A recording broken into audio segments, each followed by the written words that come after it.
hello everyone. How are you guys doing? It is raining here in Delhi finally. Today we are going to take up the next episode of Nakshebaazi. Again, I have something here which you guys must, enjoy. I'm pretty certain about it. This is the topic of South Indian polities. Or in fact, I should, have been smarter and instead wrote something like maybe Peninsular India. And there some of the larger polities which can be at times called as an empire, in terms of the diversity which they housed, in terms of the extent to which they flourished. They can be called as empires as well. So we are going to selectively and chronologically, based on maps, look at some of the key medieval, early medieval dynasties. I am focusing primarily on those dynasties which are present prior to your entry of Islam in around 1000 CE. So we are looking at prior to that kind of a situation. As we know, right, by 1200 around, North India will witness Delhi Sultanate. So we will try and have a bird's eye view of this entire time period, okay? This is what I am aiming for. When I look at the peninsular India, right, this is Narmada, this is Tapi somewhere here, and this region is Tamilaham, right? This is South Karnataka, this is coastal Andhra, Rayalaseema, Telangana, so on and so forth. अब ये जरा सोचिए, I am telling you, this is how we look at things right now. Right? This is what we believe. NCRTs, IGNOUs, this is what they contend. They say that state formation in far south, mark my words, I'm not using peninsular, I'm using far south here, is very late in our history. States as in the kings, the kingdoms, permanent army, those developments, occur very late here in the far south. Right? They are noticed very early, during age of Mahajanpads itself, in the Gangetic Valley. Here, in the post-Mauryan period, Satavahanas, they make their own state. Kharwel makes this a state. But out here, we are not able to see that. The entire Sangam age, Chera, Chola, Pandya, and all those other, chiefs, they are not able to graduate to those kingdoms. Why? Because we are being informed that somewhere, as these Cheras, Cholas, Pandyas, the Muvendar, as they were becoming powerful, their centers, their capitals were becoming proto-cities. But this, crucial time where they were about to make that transformation, at that juncture happened Kalabhra invasion. And Kalabhra is supposed to be a mountain tribe. They came and they destroyed all these nascent centers and defeated these chiefs. And as a result, far south once again goes into that era of political darkness. The first kingdom, so to speak, right? The first kingdom to emerge and, rule over significant portions of far south happens Very late. It happens in 550s CE. When the Pallavs, they defeat the Kalabhras. Right, so they emerge very late. In fact, I'll just give you a brief background here. Then maybe it will make a lot more sense for us. Remember, Gupta Empire, that gets disintegrated. The successors of Gupta Empire, they are not able to properly somewhere manage a strong rule. We hear of later Guptas and all, but they're very, they are not powerful enough. Okay? In such a scenario, as the Guptas declined, a lot of these smaller vassals, they converted themselves into large kingdoms and empires. The few key ones are given in this map. I will refer to just, some of them, right? Notice Pallavs. We have been told in the Prayag Prashasti of Hari Sen that Samudragupta went all the way and defeated the Pallavs. So the Pallavs must have been a vassal. And as Guptas declined, the Pallavs, they became pretty strong themselves. And they started controlling large, amount of far south as well. They started controlling large areas of far south as well. This is the Pallav Empire. This is the Pallav Empire at its zenith. From around 500 to 850s. This is where they start declining. Right? These were the three important cities. I mean, these two were the important cities. This, of course, is a modern creation. So, Kanchipuram and Mammalapuram or Mahabalipuram. Right? So, these were the two important cities of the Pallavs. And Pallavs were very prosperous. They had no compunction. You remember our discussion on Southeast Asia? These guys had no compunction from traveling to, distant places, crossing the seas. They were more than happy. And they became very prosperous. And whichever power was ruling these regions will always have a Chhattis ka aakda with whoever is ruling this region. They would always be trying to fight over Raichur Doab or Shirpur Doab. I think that's the another one, right? So these are very fertile areas. Us pe bhi ladaiyan hoti thi. These are your Pallavs. They are the foundational. They are playing the foundational role here. How so? I am telling you that they are the earliest kingdom to emerge. They are the ones who started the idea of rock-cut architecture, and then they moved to structural Dravidian temples. So they have played the role of somewhere a very important foundation in so many ways. The South Indian temple architecture, better known as a Dravidian architecture, is simply an evolution which began with Pallavs and was later developed by other larger dynasties as they came in power. Right? People made so many additions.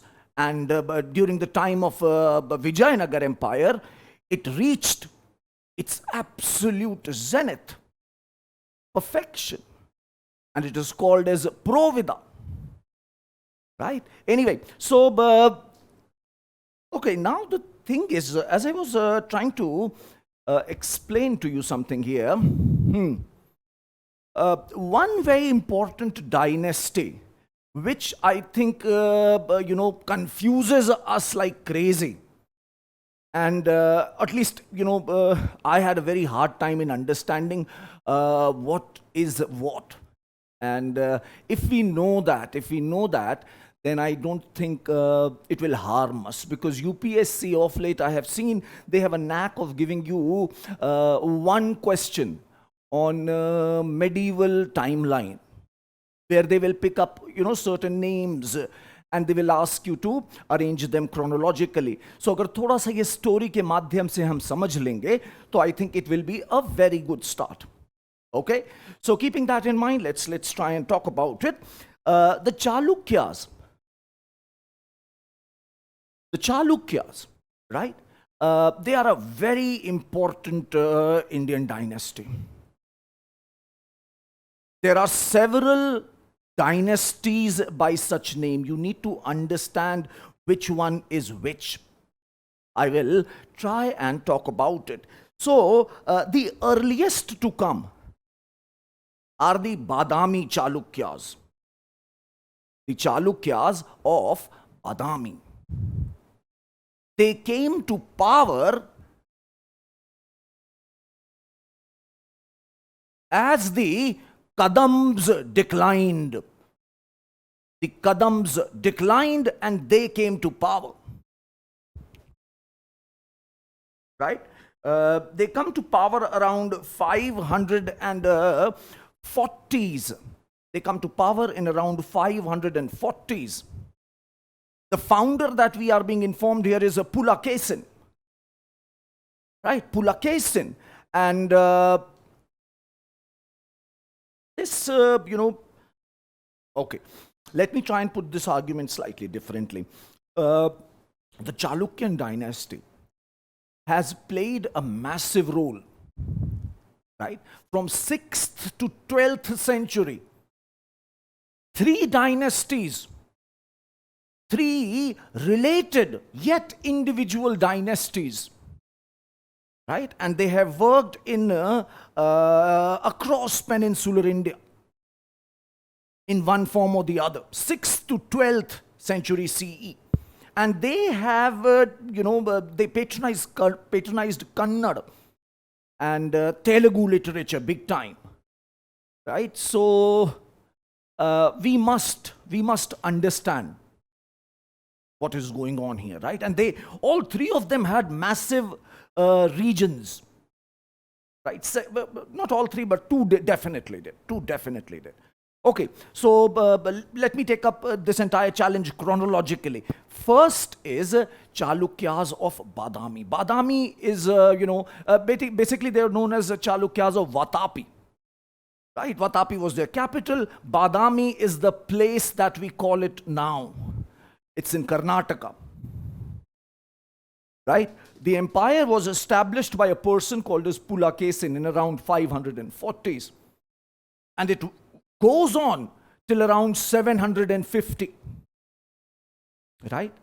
The most important ruler are 2. The most important rulers from this dynasty are 2. One is Pulakesin II. He rules in an early 7th century, contemporary of Harsh.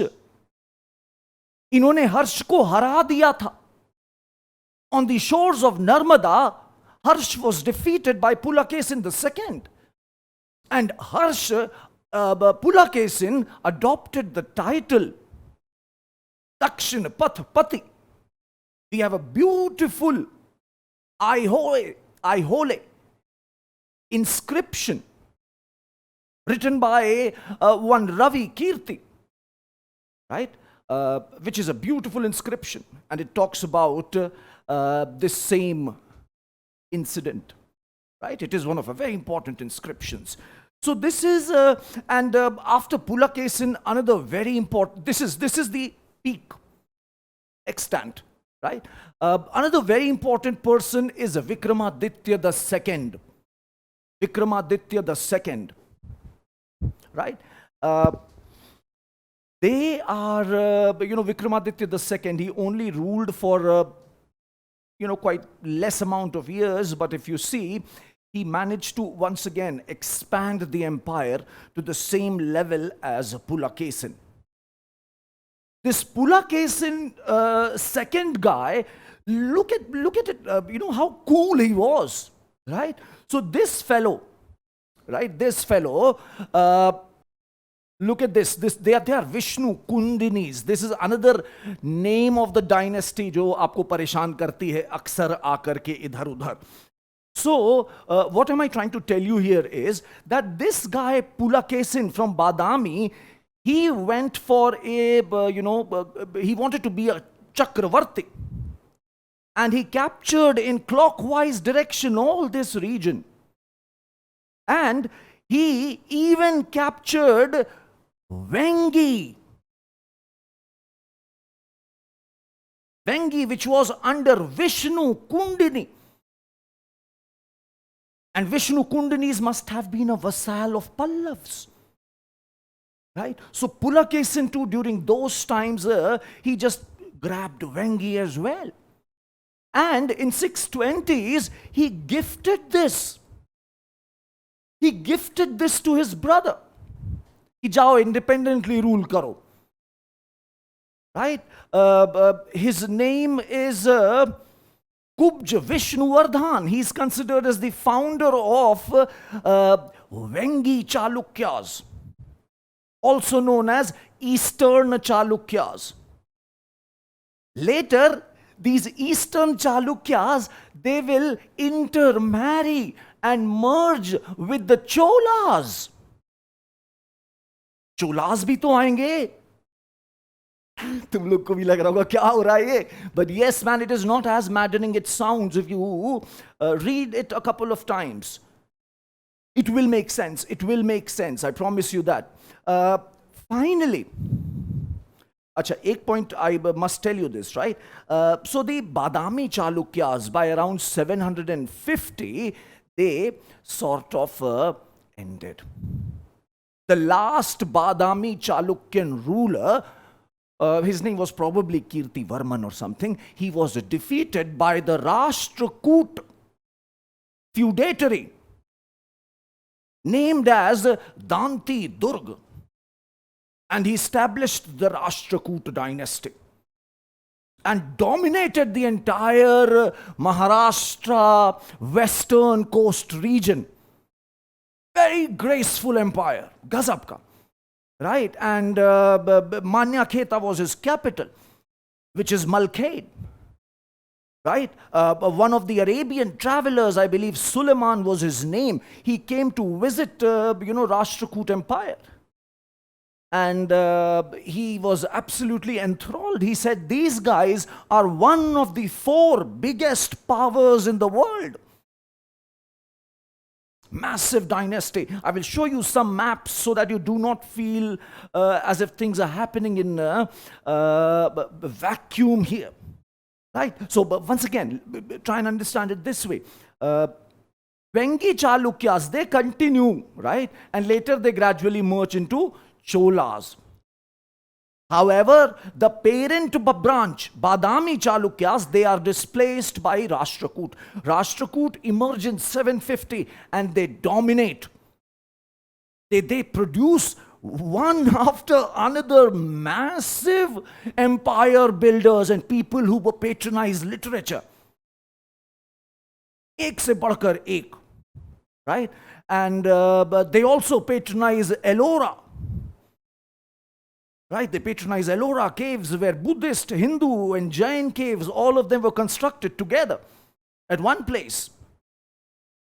And these Rashtrakuts, they dominate the land for next 200 years.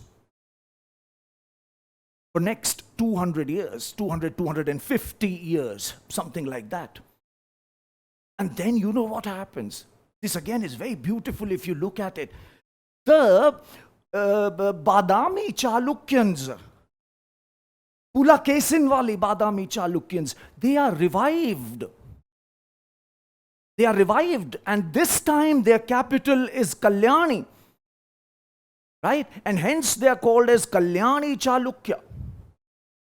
Kalyani is the same place. Kalyani is the same place where Basav, Anna, was born, of Lingayat sect, founder of the Lingayat sect.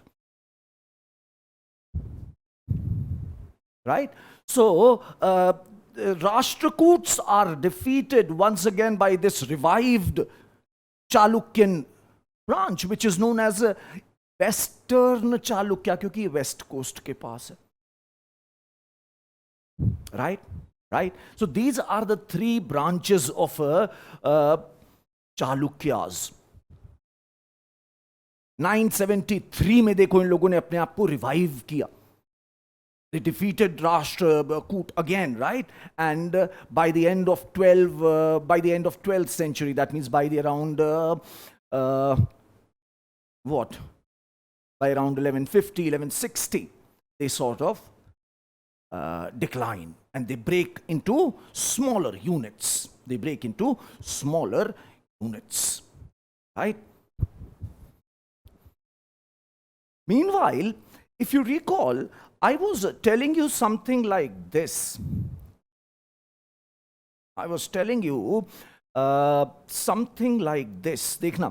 I told you that Pallavs, they ruled from around 500s to around 850.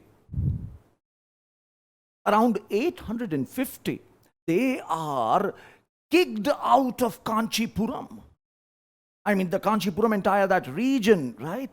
That starts getting dominated by the Imperial Cholas. This is the same Cholas of the Sangam age. Now they are reviving themselves as imperial kings, right? And they emerge as the Chola kingdom. Their entire region is known as a Chola Mandalam. And Pallav's region was called as a Tondai Mandalam. Tondai is the name of a flower. Right? So Chola Mandalam, they started replacing the Tondai Mandalam. Okay? And Cholas emerge now as a power. And do they emerge? Boy, I mean, absolutely wonderful. Within the course of next 150 years, what we see that Cholas not only displace Pallavs, but they also manage to create something like this. They captured Sri Lanka, they captured the entire eastern coast, right till mouth of Ganga. And they also defeated these Sri Vijay, the Buddhist empire. And the Sri Vijay empire became a Thessalocratic vassal of the Cholas. Right? One of the probably best known example of a marine base empire from India, the Chola Empire. This is a map of Rashtrakuta, right? This is the map of Rashtrakuta Empire, right? They are ruling from 750 to 900 CE. The founder is Danti Durg. You remember he defeated the last Badami Chalukyan. Okay? One of the most important Rashtrakuta ruler that we have is Amogha right? He has written this book, right? He has written this book as well. This Amogha chap is also called as Nriptung. And he has also written a book which is supposedly the first book on Kannada, first book on Kannada poetry, I believe, right? He wrote Kavi Raj Marg, which is considered as the earliest surviving work in Kannada, right? Kavi Raj Marg, it is credited to this fellow, Amogha Varsha. And do you see, Rashtrakuts are also crossing the Narmada.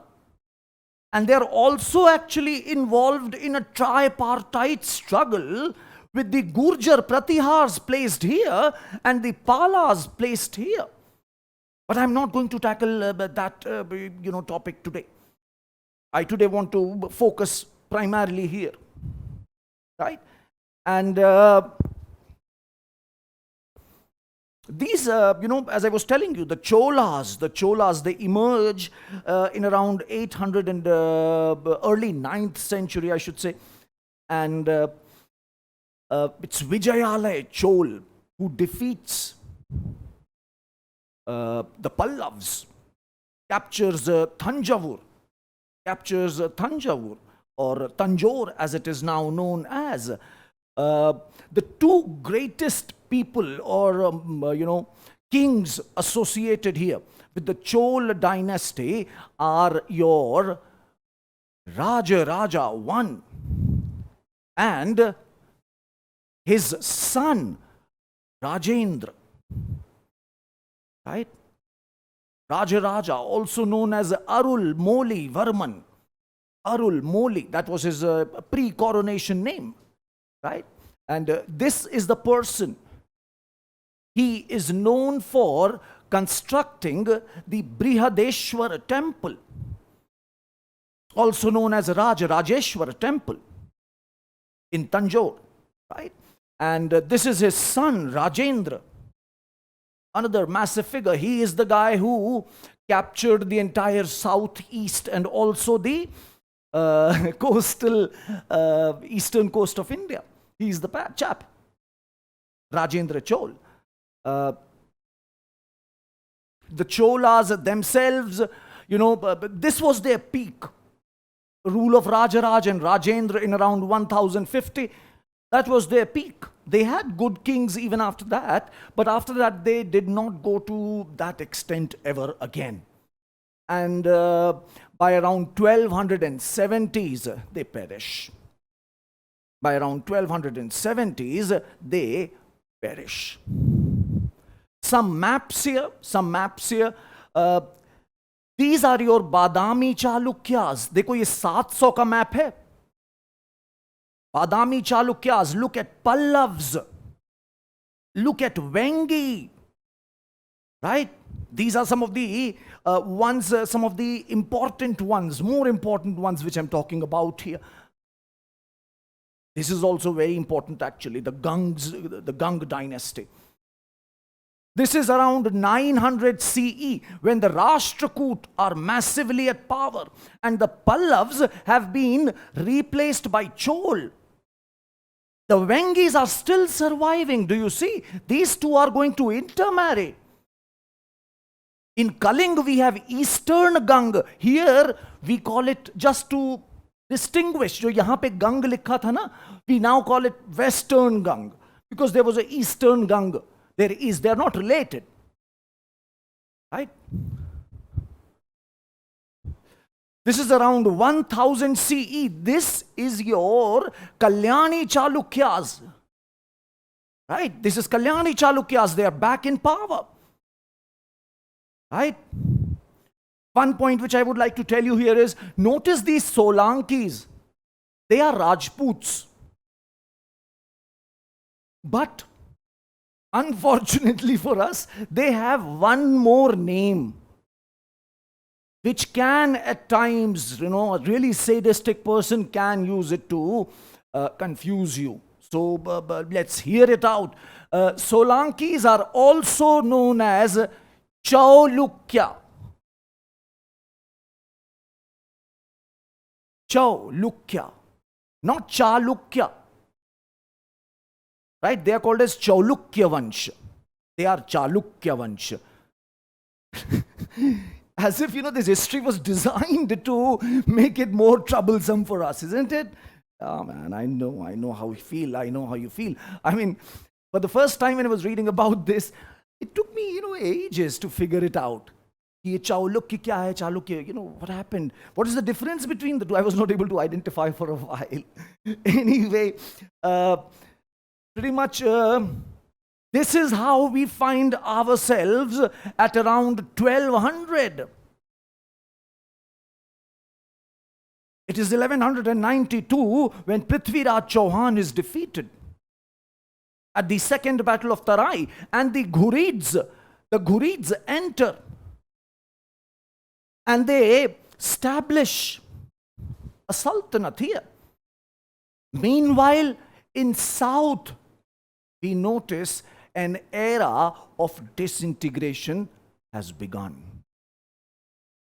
All the territories which were held by the Kalyani Chalukyas, large, right? They broke down into two powers.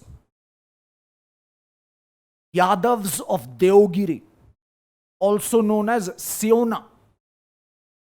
Pretty large, but of course, remember, ab disintegration ho raha hai. So the entire area, जो पहले राष्ट्रकूट के पास था, चालुक्य के पास था, now it breaks down into two.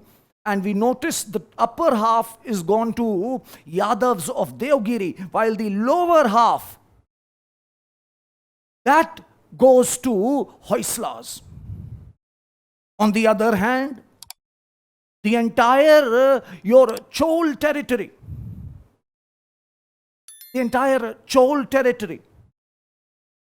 right, that also disintegrates.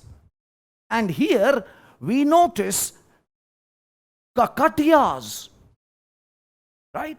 We notice Kakatiyas and Pandya. They emerge as the new powers in the region. Cholas sort of decline, right? That is how I would like to close this discussion here. I hope you were able to get a sense of how these dynasties came and went, right? The idea was to give you a sense of chronology, all right? God bless you.